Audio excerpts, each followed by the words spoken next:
हाँ तो दोस्तों, आज हम बात करने वाले हैं आरआरबी एनटीपीसी मालदा जोन के कट ऑफ के बारे में। क्योंकि दोस्तों, आप में से बहुत से ऐसे स्टूडेंट हैं जो कि सीबीटी 2 की जो तैयारी है वो इसलिए नहीं कर रहे हैं क्योंकि जो उनके नंबर हैं वो काफ़ी कम बने हुए हैं। लेकिन दोस्तों, आज मैं आपको इस वीडियो में पूरा एनालिसिस करवाऊंगा और उसके बाद बताऊंगा कि यहाँ पर जो आपके कितने नंबर बनने चाहिए जिससे कि आप सीबीटी फर्स्ट जो एग्ज़ाम हुआ है इसको क्वालिफाई कर सकते हैं। और अगर दोस्तों आपके इतने नंबर बन रहे हो तो आप सीबीटी 2 की जो तैयारी है वो कर लीजिएगा, क्योंकि दोस्तों इससे ज़्यादा जो नंबर हैं वो नहीं जाएगी। कट ऑफ जो है जितनी मैं बताऊंगा बस इतनी तक ही रहेगी, इससे कम भी दोस्तों जा सकती है। तो दोस्तों, देर ना करते हुए मैं एनालिसिस को शुरू करता हूं। लेकिन उससे पहले यदि आपने हमारा रेलवे जॉब चैनल सब्सक्राइब ना किया हो तो रेलवे जॉब चैनल को सब्सक्राइब कर लीजिएगा, क्योंकि यहाँ पर रेलवे से संबंधित सभी जानकारी दी जाती है। तो चलिए दोस्तों, अब हम आपको पूरा एनालिसिस यहाँ पे करा देते हैं। सबसे पहले दोस्तों हम यहाँ पर बात करते हैं टोटल फॉर्म की। अगर हम दोस्तों बात करें मालदा जोन में टोटल फॉर्म कितने अप्लाई हुए थे, तो मालदा जोन में जो आपको टोटल फॉर्म अप्लाई हुए हैं वो आपके 2,37,437 फॉर्म दोस्तों यहाँ पर अप्लाई हुए हैं। अगर मैं बात करूँ दोस्तों टोटल वैकेंसी की, तो यहाँ पर जो टोटल वैकेंसी थी वो आपकी 1,043 वैकेंसियाँ थी। प्रेजेंटी दोस्तों आपको पता ही है 45 से 50% के आसपास जो प्रेजेंटी है वो एनटीपीसी के सीबीटी फर्स्ट में रही है। तो लगभग मैं 50% मान के चल रहा हूँ कि 50% बच्चों ने यहाँ पर एग्ज़ाम दिया होगा। तो यदि दोस्तों यहाँ पर 2,37,000 फॉर्म अप्लाई हुए हैं तो एग्ज़ाम लगभग कितने स्टूडेंट ने दिया होगा, तो लगभग आपका जो एक आंकड़ा निकल के आता है वो 1,19,000 के समथिंग यहाँ पर निकल के आ जाता है। अब हम यहाँ पर दोस्तों कैटेगरी वाइज बात करेंगे। सबसे पहले हम लोग की यूआर कैटेगरी आती है, जाकि यानी कि जनरल कैटेगरी। यूआर कैटेगरी में दोस्तों जो आपकी वैकेंसी आई हुई थी वो आपकी 480 वैकेंसी आई हुई थी। और यहाँ पर यदि दोस्तों हम 480 में 20 गुना स्टूडेंट को क्वालिफाई करा देते हैं, क्योंकि दोस्तों आरआरबी एनटीपीसी ने कहा है कि वो सीबीटी 2 के लिए 20 गुना स्टूडेंट को एग्ज़ाम में क्वालिफाई करेगा। तो यदि 20 गुना स्टूडेंट क्वालिफाई वो करता है तो 9,600 स्टूडेंट यहाँ पर क्वालिफाई कर जाएगा। अगर दोस्तों हम जनरल कैटेगरी में फॉर्म अप्लाई की बात करें तो यहाँ पर आपके 52,701 फॉर्म अप्लाई हुए हैं। यदि हम प्रेजेंटी की बात करें दोस्तों तो यहाँ पर लगभग 50% जब निकालते हैं 52,000 का तो 26,351 स्टूडेंट यहाँ पर समथिंग बैठ जाते हैं। और यदि हम 9600 से यहाँ पर भाग दे दें, क्योंकि यहाँ पर 9600 स्टूडेंट क्वालिफाई होने वाला है, तो एक सीट पे जो यहाँ पर दोस्तों कंपटीशन निकल के आता है वो एक सीट पे आपका 2.8 स्टूडेंट का निकल के आता है, जो कि दोस्तों काफ़ी कम है। लेकिन अभी दोस्तों यहाँ पर जनरल के अलावा ओबीसी हो गया, एससी हो गया, एसटी हो गया और ईडब्ल्यूएस के स्टूडेंट जो कि ज़्यादा नंबर लाते हैं, जनरल कैटेगरी के बराबर ही नंबर ले आते हैं, तो वो जनरल कैटेगरी में क्वालिफाई कर जाते हैं यदि वो एज रिलैक्सेशन नहीं लिए होते हैं।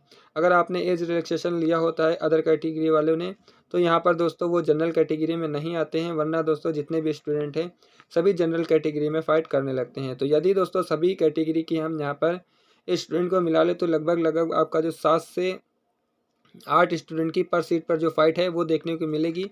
ये भी दोस्तों अदर जोन के मुकाबले काफ़ी कम है, इसलिए दोस्तों यहाँ पर जो मालदा जोन है इसमें कट ऑफ सबसे कम जाने की उम्मीद है। 21 जोनों में सबसे कम जो कट ऑफ जाएगी वो दोस्तों यहाँ पर मालदा जोन की ही जाएगी।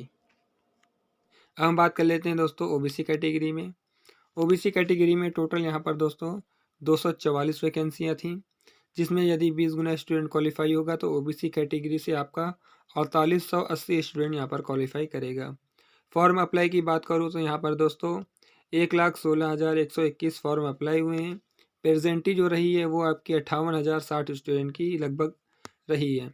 अगर हम दोस्तों यहाँ पर क्वालिफाई से यहाँ पर भाग दे देते हैं प्रेजेंट स्टूडेंट में, तो जो आंकड़ा हमारा निकल के आता है एक सीट पर फाइट का वो दोस्तों 11.9 स्टूडेंट, लगभग आप 12 स्टूडेंट यहाँ पर मान सकते हैं। लेकिन दोस्तों इन 12 में से ज़्यादातर जो स्टूडेंट हैं वो जनरल कैटेगरी में चले जाएंगे और बचे हुए ही स्टूडेंट यहाँ पर ओबीसी में फ़ाइट करेंगे। तो ओबीसी की जो कट ऑफ है वो जनरल से कम ही देखने को यहाँ पर मिलेगी। अब हम बात करते हैं दोस्तों ईडब्ल्यूएस की। तो ईडब्ल्यूएस में दोस्तों यहाँ पर 104 वैकेंसियाँ हैं, और अगर 20 गुना स्टूडेंट को हम क्वालिफाई कर देते हैं तो यहाँ पर जो स्टूडेंट क्वालिफाई होता है वो आपका 2,080 स्टूडेंट क्वालिफाई होता है। फॉर्म अप्लाई की अगर मैं बात करूँ तो 12,708 फॉर्म अप्लाई हुए हैं। प्रेजेंटली जो है लमसम अगर 50% मान के चलें तो 6,354 के आसपास यहाँ पर रही है। क्वालिफाई मैंने आपको बता दिया, और जब मैं क्वालिफाई को प्रेजेंट स्टूडेंट से भाग दूंगा तो एक सीट पर जो आंकड़ा निकल के आता है वो केवल 3 स्टूडेंट का निकल के आता है। अभी ये जो आंकड़ा है दोस्तों और घट जाएगा, क्योंकि EWS के ज़्यादातर स्टूडेंट जो है वो जनरल कैटेगरी में फ़ाइट करेंगे। तो यहाँ पर जो आपका फ़ाइट है वो और भी कम देखने को मिल जाएगी, जिससे कि जो कट ऑफ है वो EWS की बहुत ही नीचे चली जाएगी। अब मैं बात कर लेता हूँ दोस्तों SC कैटेगरी में। SC कैटेगरी में यहाँ पर 140 वैकेंसियाँ आई हुई हैं और 20 गुना स्टूडेंट यहाँ पर क्वालिफाई होने वाला है, यानी कि टोटल स्टूडेंट जो क्वालिफाई कर वो आपका 2800 स्टूडेंट यहाँ पर क्वालिफाई करेगा। फॉर्म अप्लाई की अगर मैं बात करूँ दोस्तों तो यहाँ पर आपका 44,344 फॉर्म अप्लाई हुए हैं। प्रेजेंटली लमसम आपकी 22,172 के आसपास रही है। क्वालिफाई आपके 2800 होने वाले हैं। लगभग एक सीट पर जो आपका कंपटीशन देखने को मिल रहा है SC कैटेगरी में वो 8 स्टूडेंट का देखने को मिल रहा है। अब हम बात कर लेते हैं ST कैटेगरी में। ST कैटेगरी की अगर मैं बात करूं तो यहाँ पर 75 वैकेंसियाँ थीं। 20 गुना स्टूडेंट यहाँ पर क्वालिफाई करेगा। 20 गुना स्टूडेंट जब क्वालिफाई करेगा तो यहाँ पर जो टोटल स्टूडेंट क्वालिफाई होगा ST कैटेगरी से मालदा जोन से, वो आपका 1,500 स्टूडेंट यहाँ पर क्वालिफाई करेगा। फॉर्म भी काफ़ी कम अप्लाई हुए हैं, केवल 11,553 फॉर्म अप्लाई हुए हैं। अगर 50% स्टूडेंट ने यहाँ पर एग्ज़ाम दिया है तो लगभग 5700 स्टूडेंट ने लमसम यहाँ पर जो एग्ज़ाम है वो दिया है। क्वालिफाई 1500 होने वाले हैं और एक सीट पर जो कंपटीशन आपका रहने वाला है वो आपका रहने वाला है 3.9 स्टूडेंट, लगभग 4 स्टूडेंट आप मान सकते हैं। अभी ये कंपटीशन दोस्तों और कम हो जाएगा, क्योंकि ST वाले भी काफ़ी स्टूडेंट जनरल कैटेगरी में पहुंच जाते हैं और बहुत से ऐसे स्टूडेंट होते हैं जो कि क्वालिफाई अंक भी प्राप्त नहीं कर पाते हैं, और ST कैटेगरी का जो क्वालिफाई अंक है वो 225 नंबर है। लेकिन माइनस मार्किंग की वजह से बहुत से ST के ऐसे स्टूडेंट होते हैं जो कि 25 नंबर भी क्वालिफाई नहीं कर पाते हैं। अब दोस्तों हमने सभी कैटेगरी का एनालिसिस जो है वो यहाँ पर करा दिया है। अब हम चलेंगे दोस्तों इन आंकड़ों के ऊपर कि ये आंकड़े हम कहाँ से लाए हैं, उसके बाद हम चलेंगे कट ऑफ के पास। तो दोस्तों हमने ये आंकड़े कहाँ से उठाए हैं इसके बारे में आपको जानकारी दे देते हैं। तो यहाँ पर सबसे पहले दोस्तों आपको जाना होगा RRB चेन्नई की ऑफिशियल वेबसाइट पे। जैसे ही जाएंगे, जाने के बाद आपको कुछ इस प्रकार से डैशबोर्ड दिखाई देंगे। पहला डैशबोर्ड आपका जो देखने को मिलेगा वो आपका ग्रुप डी का होगा, दूसरा आपका आइसोलेटेड कैटेगरी का होगा और तीसरा आपका NTPC का होगा। इसी को आपको थोड़ा सा बड़ा कर लेना है और उसके बाद नीचे की तरफ आपको 2 लिंक दिखाई देंगे। पहला वाला जो होगा वो दोस्तों आपको एग्ज़ाम से संबंधित जानकारी दी होगी, और यहाँ पर आपका जो दूसरा वाला होगा ये आपका दोस्तों ओल्ड नोटिस से संबंधित होगा, जो कि पुराने नोटिस है। इसी पे आप क्लिक कीजिएगा पुराने नोटिस पे। जैसे आप पुराने नोटिस पे क्लिक करेंगे आप कुछ इस प्रकार से पुराने लिंकों पे पहुँच जाएंगे। पुराने लिंक में आपको नीचे की तरफ देखना है 15/6/2021, यानी कि 15 तारीख 6ठा महीना 2021 को। इसके आगे लिखा होगा समरी ऑफ वैलिड एप्लीकेशन, यानी कि जितने भी एक्सेप्ट किए गए हैं एप्लीकेशन उनके बारे में जानकारी दी होगी। इसको जैसे ही आप क्लिक करेंगे, क्लिक करते ही कुछ इस प्रकार की एक PDF डाउनलोड हो जाएगी, जिसमें आपको अपने जोन में जाना है, जो भी आपका जोन है। मुझे नहीं पता आपका कौन सा जोन है, वैसे आप अगर मेरी इस वीडियो को देख रहे हैं तो आपका जो है मालदा जोन ही होगा। तो यहाँ पर दोस्तों आपको देखने को मिलेगा मालदा जोन। इसके आगे कितने फॉर्म एक्सेप्ट किए गए हैं और कितने रिजेक्ट किए गए हैं इसके बारे में जानकारी दी होगी, और ऊपर की तरफ आप यहाँ पर देखेंगे तो कैटेगरी आपको देखने को मिल जाएगी। तो यहाँ पर आप अपनी कैटेगरी देख लीजिएगा और आपके कैटेगरी में कितने फॉर्म अप्लाई हुए हैं वो देख लीजिएगा, और फिर जो मैंने आपको जानकारी दी है वो मिला लीजिएगा। कोई भी आपको डिफरेंट देखने को नहीं मिलेगा। और यहाँ पर अगर आप टोटल देखना चाहेंगे तो ये आपको टोटल देखने को मिल जाएगा कि किसका कितने कौन से जोन में कितने फॉर्म यहाँ पर अप्लाई हुए हैं। ठीक है दोस्तों, तो मैंने आपको सभी जानकारी दे दिया। अब मैं चलता हूँ कट ऑफ की ओर। लेकिन दोस्तों कट ऑफ बताने से पहले मैं आपको बता दूं कि ये जो कट ऑफ है दोस्तों मेरे अनुसार बिल्कुल परफेक्ट है। यदि आपके इतने नंबर बन रहे हैं तो आप क्वालिफाई हो जाएंगे। यदि दोस्तों आपको लगे कि ये कट ऑफ कम है या ज़्यादा है तो आप लोग कमेंट करके भी मुझे बता सकते हैं। और क्योंकि दोस्तों आपको पता ही है सभी स्टूडेंट का जो दिमाग है वो अलग अलग होता है, सभी अलग अलग तरीके से सोचते हैं। तो सभी के अकॉर्डिंग मैं यहाँ पर कट ऑफ जो है वैसे भी नहीं बना सकता, लेकिन फिर भी एक कट ऑफ जो है वो मैं लेकर के आ चुका हूँ।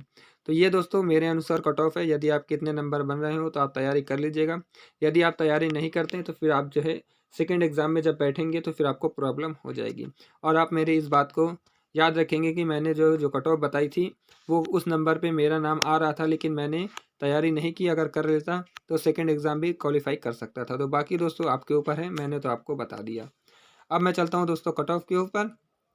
तो यहाँ पर दोस्तों मेल और फीमेल की जो कट ऑफ है वो समान रहने वाली है, क्योंकि महिलाओं के लिए यहाँ पर कोई भी जो वैकेंसी है वो रिजर्व देखने को नहीं मिल रही। यूआर की अगर मैं बात करूँ दोस्तों तो 48 से लेकर 52 तक जा सकती है। ईडब्ल्यूएस की दोस्तों केवल अगर आप क्वालिफाई करके आए हैं 40 से 41 नंबर तो आप यहाँ पर क्वालिफाई हो जाएंगे। उसके बाद यहाँ पर ओबीसी की 46 से 49 जा सकती है। और एससी की अगर मैं बात करूँ तो यहाँ पर आपकी 38 से लेकर 42 तक जा सकती है। और इसके साथ ही अगर मैं एसटी की बात करूँ तो यहाँ पर 30 से लेकर 32 तक जा सकती है। तो ये दोस्तों मैंने अपने अकॉर्डिंग बता दिया। अब दोस्तों आपको कमेंट करके बताना है कि ये वीडियो कैसी लगी। अगर वीडियो अच्छी लगी हो तो वीडियो लाइक कीजिए, चैनल सब्सक्राइब कीजिए। अब आपसे मिलेंगे हम अगले वीडियो में।